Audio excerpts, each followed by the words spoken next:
Hey guys, I'm Salvador, I'm Jaime. I'm Carmela. I'm JM. My name's Iñaki. and today we're going to talk about what propaganda is and the propaganda devices used by speakers. Now tell us, Iñaki, what exactly is propaganda?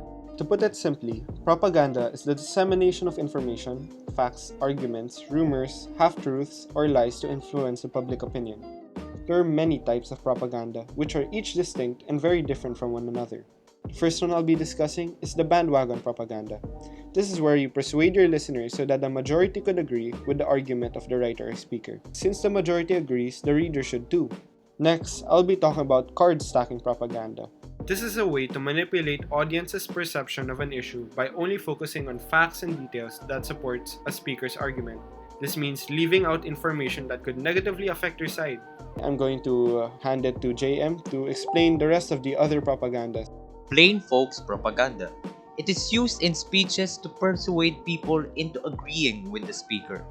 They will present themselves as an average person to gain the trust or interest of the everyday person and make themselves seem more relatable. For example, in politics, despite having a lot of wealth, politicians would go to great lengths to present themselves as ordinary citizens rather than privileged people. Another type of propaganda is testimonial propaganda. It is used to make an audience think that a product, program, or person is good or bad through the use of a respected or hated person. For example, Steph Curry on the cover of a Wheaties cereal box as part of a balanced breakfast, even though Steph Curry cannot prove that it is indeed a balanced breakfast. Let us now move on with Salvador.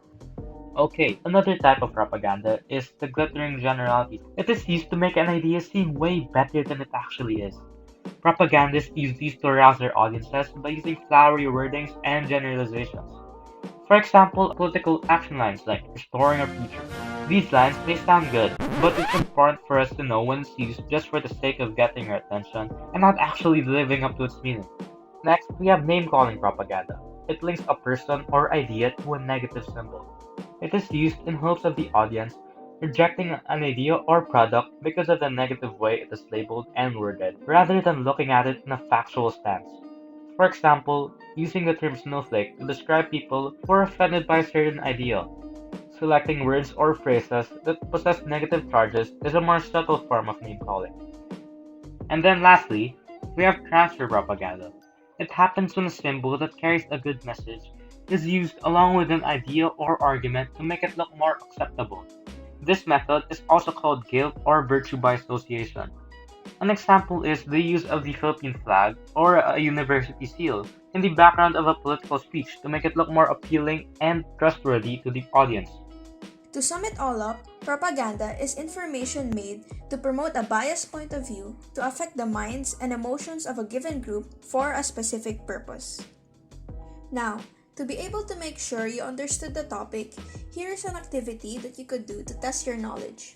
We will be giving you two examples of propaganda in speech, and you will have to determine the type or devices that were used. After the clip finishes, you will be given 5 seconds to pause and think about your answer before we will be showing the actual answers. Ready for Lazada's 11-11? 11-11, let's go! Our lowest price, add to cart. 11-11 sa Lazada. Our lowest price sa Lazada. 11-11 sa Lazada. Our lowest price, add to cart. 11-11 sa Lazada. Our lowest price, Add to cart now.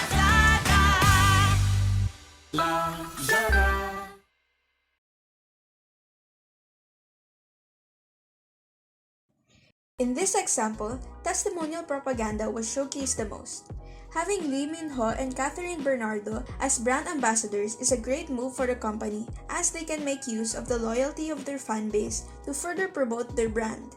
Upon seeing this advertisement, some people may think, oh, if my idol approves, therefore I should too, giving more exposure to the brand. Now, let's have another example. Hi, it's Fitz with Slap Chop. You're gonna be in a great mood all day because you're gonna be slapping your troubles away with the Slap Chop. Now look, here's a potato. One slap, you got big chunks for stews. Two slaps, home fries in a second. And look at this, when you add a mushroom, the more you do it, the finer it gets. You don't have to switch any blades.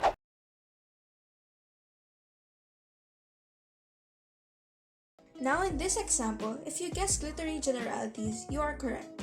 This is evident in the part when he says the line, You're gonna be in a great mood all day because you're gonna be slapping your troubles away with the Slap Chop. then proceeds to give supporting reasons by only showcasing the positive things about the product in an enthusiastic manner to be able to garner sales.